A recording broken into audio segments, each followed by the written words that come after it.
Prezados irmãos e irmãs, louvado seja nosso Senhor Jesus Cristo. Para sempre seja louvado e nossa Mãe Maria Santíssima.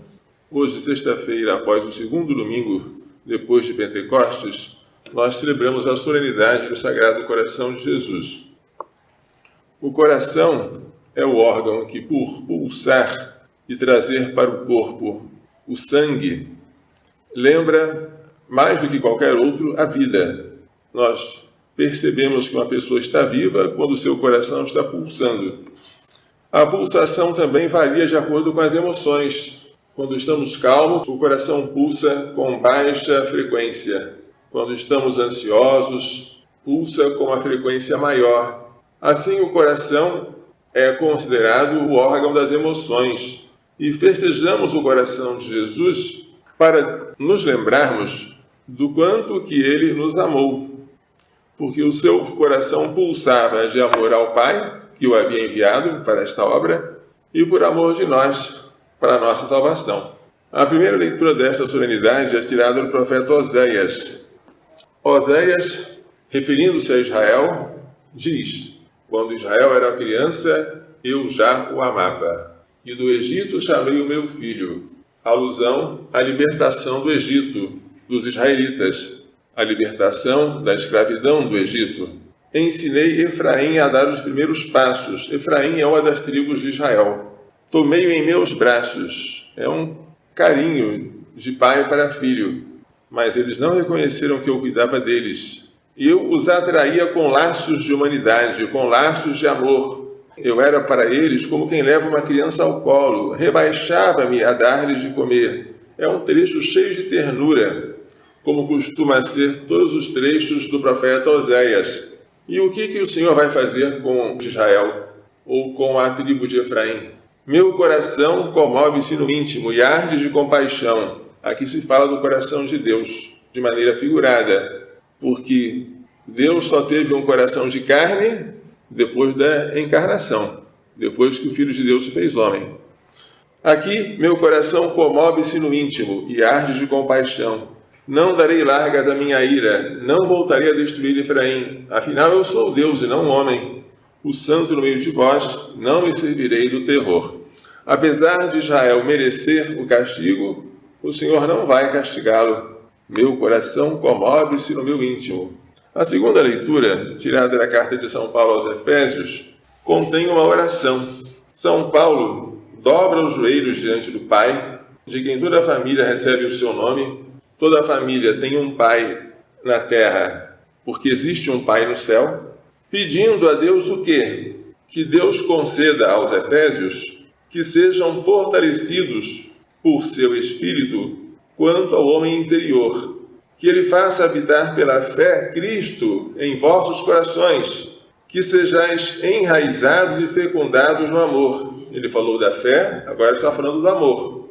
Tereis assim a capacidade de compreender com todos os santos qual a largura, o comprimento, a altura, a profundidade do mistério que São Paulo está tentando comunicar. Tereis capacidade de conhecer o amor de Cristo, que ultrapassa todo o conhecimento, para que sejais cumulados até receber toda a plenitude de Deus.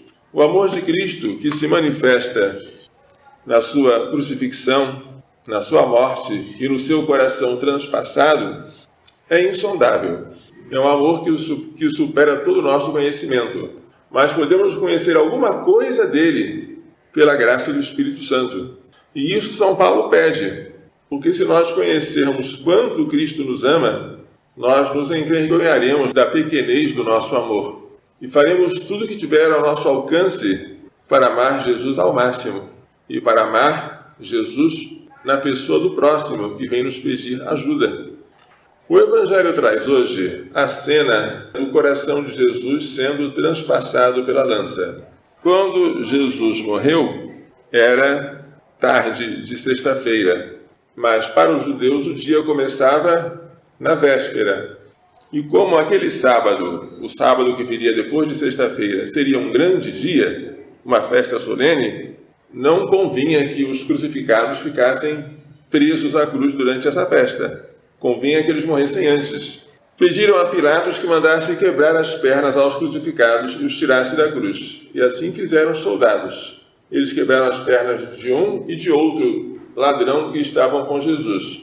Quebrando as pernas, perde-se o suporte e quem está crucificado morre de asfixia. Mas quando iriam quebrar as pernas de Jesus, perceberam que não precisava, porque ele já estava morto. Mesmo morto, um soldado resolveu transpassar o seu coração com a lança, e de lá saiu sangue e água. A água e o sangue que saíram do coração de Jesus têm, para o evangelista João, um valor especial. Aquele que viu dá testemunho. Seu testemunho é verdadeiro, e ele sabe que fala a verdade, para que vós também acrediteis. E São João cita duas passagens da Escritura. Uma, não quebrarão nenhum dos seus ossos, relativa ao Cordeiro Pascal, que deveria ser comido sem quebrar os ossos, e Jesus é o verdadeiro Cordeiro Pascal, que tira o pecado do mundo. E a outra, tirada do profeta Zacarias, olharão para aquele a quem transpassaram. De fato, Jesus, transpassado pela lança, se torna o alvo dos nossos olhares. A água e o sangue têm um significado. Sangue significa que o sacrifício foi real. Ele morreu, ele derramou sangue. A água significa que deste sacrifício jorrou para nós a purificação dos nossos pecados. Mas água e sangue significam também outras coisas. A água lembra o batismo e o sangue lembra a Eucaristia. E os dois juntos lembram a igreja, porque a igreja é a comunidade daqueles que renasceram pelo batismo e que se reúnem para comungar, para comer do mesmo pão eucarístico, para oferecer o mesmo sacrifício da Santa Missa ao Pai. Então, batismo e Eucaristia formam a igreja. E a igreja saiu do lado de Jesus. Como uma esposa, como Eva havia saído do lado de Adão, adormecido, a igreja sai do lado de Jesus como novo Adão. Até morto, Jesus manifesta a sua misericórdia. A alma não está presente no corpo, mas o corpo ainda tem sangue, e este sangue jorra por nós. No milagre de Lanciano, aquele milagre ocorrido na Idade Média, em que um sacerdote começou a duvidar da presença de Jesus na Eucaristia, e a espécie do pão que estava na sua frente se tornou uma carne viva, e a espécie do vinho que estava à sua frente se tornou sangue de verdade, os cientistas fizeram uma análise do sangue. Era do tipo AB, muito comum na Palestina, onde Jesus viveu. E o sangue era de uma pessoa viva, como se fosse tirado na hora. A carne era a carne do miocárdio, de um músculo do coração. Mas por que, neste milagre, Deus escolheu para manifestar a nós justamente a carne do coração? Para lembrar que esse coração foi o coração que tanto amou os homens. Esta carne e este sangue encontram-se até hoje na cidade de Lanciano, na Itália. Para quem quiser ver, é um milagre eucarístico permanente. Deus amou tanto o mundo que entregou o seu próprio Filho, para que todo aquele que nele crê não pereça, mas tenha vida eterna. O Filho entregou-se à morte. Eu tenho o poder de dar a minha vida e o poder de retomá-la. Ninguém a tira de mim, eu a dou por mim mesmo. Este é o mandamento que eu recebi de meu Pai. Jesus na cruz é todo misericórdia. Nada nele fala de julgamento, castigo. Para aqueles que o crucificavam, ele pede perdão.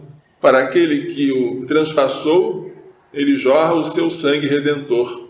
Neste mês de junho, somos convidados a meditar no amor do Sagrado Coração de Jesus. Somos convidados a nos envergonhar ao ver o nosso coração pensando coisas que Jesus jamais pensaria, pulsando pelo desejo de coisas que Jesus jamais desejou. É hora de nós dizermos o que diz aquela pequena oração infantil: o meu coração é só de Jesus. Não há lugar para outra coisa além dele. A minha alegria é a Santa Cruz, em que Jesus foi preso, crucificado. Se alguém perguntasse a nós, qual é o centro do cristianismo? Nós diríamos que o centro do cristianismo é a cruz. Mas qual é o centro da cruz? O centro da cruz é Jesus crucificado. E qual é o centro do crucificado? O centro do crucificado é um coração. E o que há no centro deste coração? Um buraco, um furo, porque o coração está vazio. porque de lá saiu sangue e água. Isso é um exemplo para nós. Nós, cheios de nós mesmos, devemos nos esvaziar para nos enchermos de Jesus. O esvaziamento que Jesus fez de si mesmo é um exemplo para nós. Se em nós ainda palpita a vontade própria, terrível vontade própria, está na hora de nós renunciarmos a ela e de termos tristeza de um dia termos sido movidos por ela. A vontade que deve mover o nosso coração é a vontade de Jesus, é a vontade de obedecer ao Pai. Vamos pedir a Nossa Senhora, que sempre fez a vontade do Pai, que não desejou nada que o Divino Pai Eterno não desejasse, e que, estando de pé na cruz, cooperou com seu Filho na obra da redenção do mundo. Vamos pedir a ela e ao seu castíssimo esposo São José que nos faça entender toda a riqueza contida nesta liturgia. Louvado seja nosso Senhor Jesus Cristo. Para sempre seja louvado em nossa Mãe Maria Santíssima.